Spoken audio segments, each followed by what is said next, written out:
All right, we are here today at the Ropecon After Party 2015. We have John and Michelle Nephew from Atlas Games. Welcome, John and Michelle. Hi. Thank you very much. All right. Is this your first time in Finland? This is, in fact, our first time in Finland. All right. How do you like the country? We love it.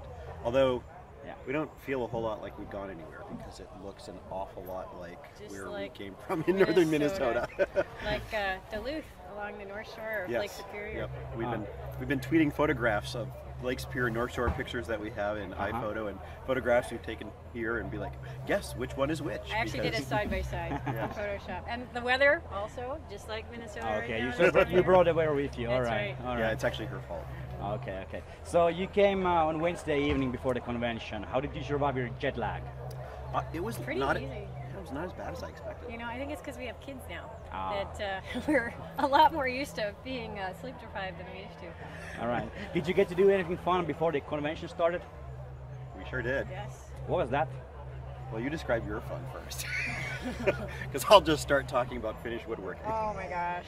Yes, we had a boat ride around the archipelago and got to see all the sites there. And we went to the National Museum, which was super fun, especially the part where John set off the alarm I'm in the told National it was a Museum. very sensitive alarm. And I Did you feel try to bad steal about something that. from the National Museum? No, I wanted to get a side angle shot of the joinery on a particular medieval chest that Really? was intriguing me. And apparently they don't want you to reach that's what over he that says. that rope line. Okay. So something went off. I'm like, what, is that a fire alarm? Like, no. And then someone came in and looked very stern at me. All right. Anything else?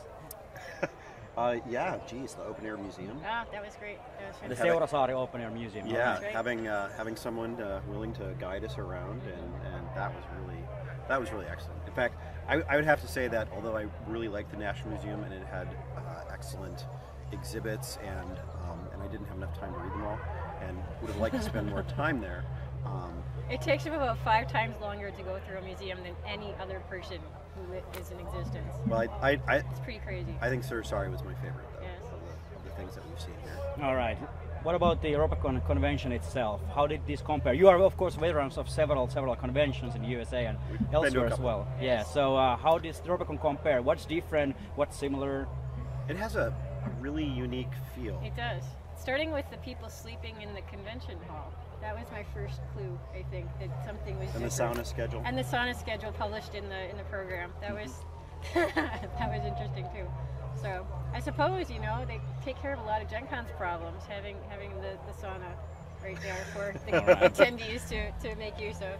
But yeah, and I actually found it much more welcoming for women gamers, especially female gamers with children. I was really impressed at the weirdest things, like there being rocking chairs in the bathrooms, and the program having notations on the events that were not appropriate for children, and things like that. I actually sent a note to my friend Peter Atkinson noting that for Nursing chairs would be a nursing good thing. chairs would be a good thing. Yeah, Peter was here a few years ago, so. Yeah, you may not have paid as close attention to Yeah. that as Michelle said. Maybe. Listen, He Michelle. probably wasn't in the women's room. After a couple of Gen Cons with babies, Michelle became very attentive to certain details that neither one of us had really thought about before. Yeah. But yeah, you know, I would just share that observation that it seems like in a lot of ways the gamer culture is more broadly integrated in society here, if that makes sense. It's almost less of a subculture and more of like an interest. And that's something that really kind of stands out a little bit to me, both with, you know, the kind of people that you have attending, the families, the gender balance being much more balanced. It sort of started from a different place, I think, from the wargaming roots that American That's a good point. role-playing had. And didn't have that same start. The other thing I noticed was the seminars were really well attended, which is always kind of hit and miss at other conventions. They tend not to be, especially when we try something like an Atlas Games history and future kind of panel. It's not always. Yeah, you don't know if you're going to get a lot of people or just a handful. But I had a really excellent turnout for all of my seminars. Yeah, and the other seminars that I had some time to attend too, I was really impressed with.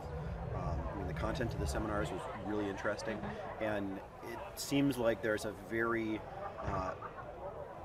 high level of intellectual engagement in the ideas of gaming here, which is really very exciting to those of us for whom it's, you know, been our grind, our jobs for a very long time, and sometimes I used to have a lot neat more. to get some of that excitement by osmosis, you know. Yeah, yeah. Well, and for Integrated. example, with you writing a dissertation about games and that Yeah. being sort of off the beaten path as a concept time, a decade ago or so, and I always in college had all these big ideas of games as art and so forth, but it's really amazing to have a community that has really embraced that notion of games being worth talking about and studying, as well as playing, and not just sort of as a mass market. And I especially saw that attitude in the LARPing community. Yes. And I tried my first LARP, first Nordic LARP.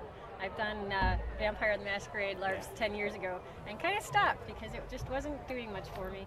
But I really had I thought it was really interesting. I had a great experience in a LARP, and I found that the people who are really interested in LARPs take that same kind of approach here. Yeah. They look at it as something that can and should be cathartic, and that they want to explore their own feelings, their own emotions through the experience of play, which is.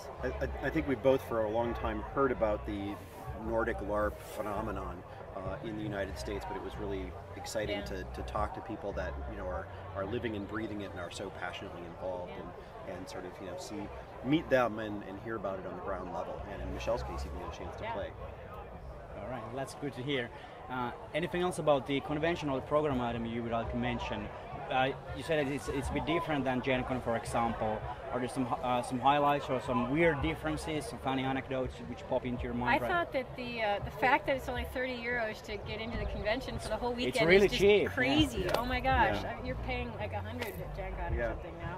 The and size they don't of it have isn't- tickets. They don't have tickets for the events either, which means that people are free to join in a lot more easily. I found that with my Once Upon a Time in Gloom demos. It was very easy to pull people in because they didn't have to commit tickets to it, and you didn't have to track it as a GM. Yeah. It was a lot more open experience. Another thing we noticed that was really awesome was some of there were some great things in the dealer room, although it was much smaller than we often see in American dealer rooms, but also particularly the blacksmiths in the parking lot. Were excellent. I spent too much time watching them and talking to them. I have a and feeling seeing them that practicing having their a crafts. forge in the parking lot would probably not fly. There might be very some well fire code thing or something in the U.S. I don't know, or maybe they hadn't even thought of it. But I don't know. It was excellent though, and they were letting people try. And we spent too much money there. It wasn't too much. It was just the right amount. Yeah, exactly. Okay, so now we're at the after party. So what are your plans for the after party? Do you have an early we morning say flight? that? Or? I think we're going to be taking a sauna and a hot tub. We have an early morning flight, so I think we have to get up at 5, but I think we're just not going to go to sleep.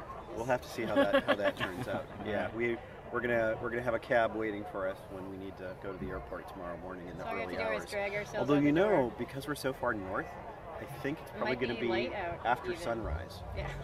It will. That's actually. another thing, is it stays light until it stays light forever. I was Yeah, the climate here is so much like us, but we're in the Yeah. middle of the continent and way far It's south. crazy because I was out at like 10 o'clock and looked outside and said, oh, it must be like 7. Nope, it's like 10:30.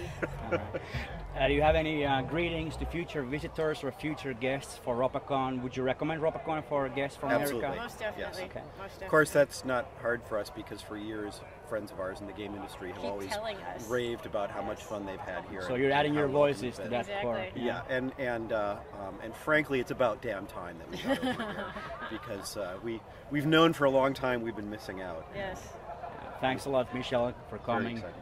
Third time we invited you. I know it. I know it. I keep having these kids and stuff, so it's great to And finally probably get the next You've time been we very make persistent. the next time we make it over here, we may have kids in tow with us if they're old Maybe enough. they'd be old enough to game. I would That would be not only excellent. that I would love to spend like a week or more here out in addition to the convention, just seeing more of the Finnish countryside and some of the national park areas and some of the other historic sites. I'm really excited by Finland. That's great to hear. So we will see you both back with your kids in Finland sometime in the future. That's the plan. Let See, us I have know, it and on we'll. recording now. Yeah, they're gonna hold that. They're gonna hold us to that. I know. We will. We Thank- will. Okay. Thanks a lot, Michelle and John Nephew from Atlas Games. Thank you very much.